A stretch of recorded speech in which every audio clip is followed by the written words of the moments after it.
Emily Carter lived in a small rented apartment on the outskirts of Chicago, balancing two jobs just to survive. By day she worked as a grocery store cashier, and by night she cleaned offices downtown. America had promised opportunity, but for Emily, it often felt like a test of endurance. Her husband had passed away 3 years earlier, leaving her alone with her 12-year-old son, Noah. Every morning she packed his lunch carefully, hiding her worries behind a warm smile. She believed that no matter how hard life became, giving up was not an option. Noah was a bright and curious boy who loved science and space documentaries. However, at his public middle school, his life was far from easy. Some students mocked his worn-out shoes and quiet nature, calling him, "poor kid," behind his back. Teachers were busy and rarely noticed. Noah tried to stay strong, but the constant teasing slowly chipped away at his confidence. One evening, Emily found him sitting silently in his room, holding a crumpled test paper. Despite scoring high marks, his eyes were filled with fear rather than pride. Things took a painful turn when Noah was falsely accused of cheating during a science quiz. The school immediately suspended him without properly listening to his side. Emily was called into the principal's office, where she felt judged the moment she walked in. Her simple clothes and tired face spoke of struggle, and the staff seemed uninterested in the truth.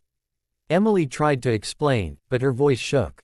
That night, she cried quietly, feeling powerless in a system that claimed to be fair but often favored the strong. Refusing to let injustice define her son's future, Emily began researching school policies and student rights.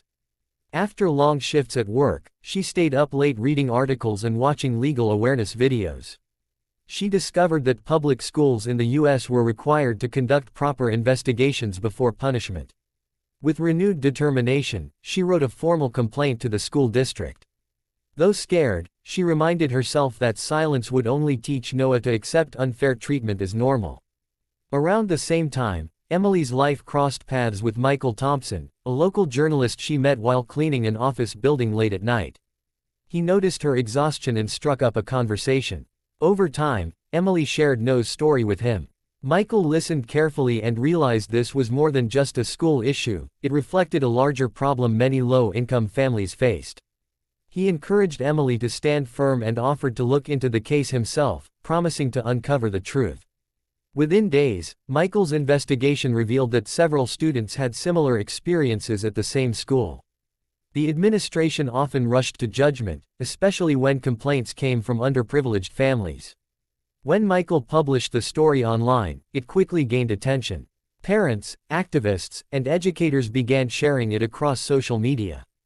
Headlines questioned the fairness of the school system, and suddenly, Emily was no longer fighting alone. The school district announced an official review, forcing the administration to respond publicly. As pressure mounted, the school reinstated Noah and cleared his record.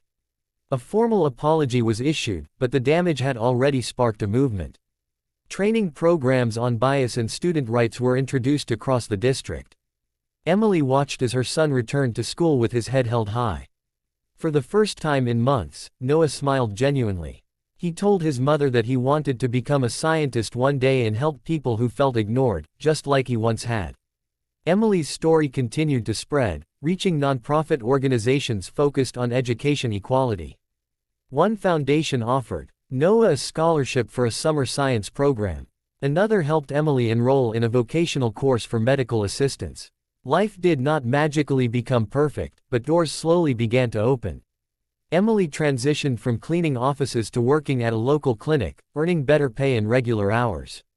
Each small victory felt like proof that resilience could rewrite destiny. Community leaders invited Emily to speak at town halls and school board meetings. Standing at the podium for the first time, her hands trembled, but her words were honest. She spoke about invisible struggles, about parents who worked endlessly yet were rarely heard.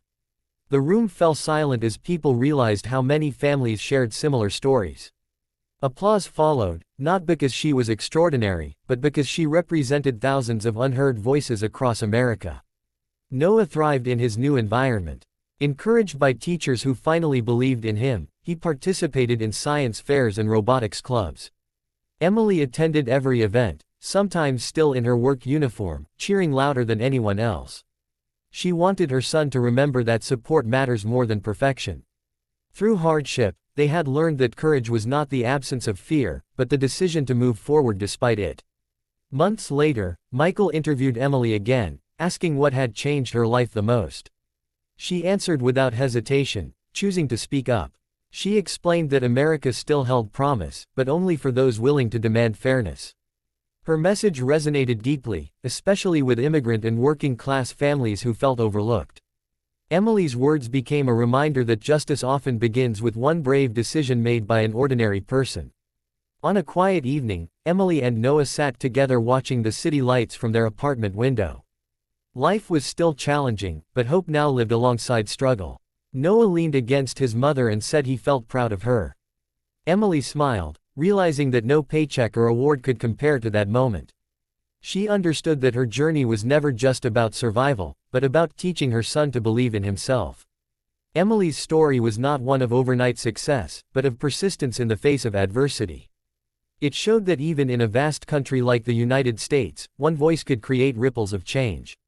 Her journey reminded people that dignity should never depend on income or status. And as long as there were mothers like Emily willing to stand up for their children, the promise of a fairer America would continue to live on.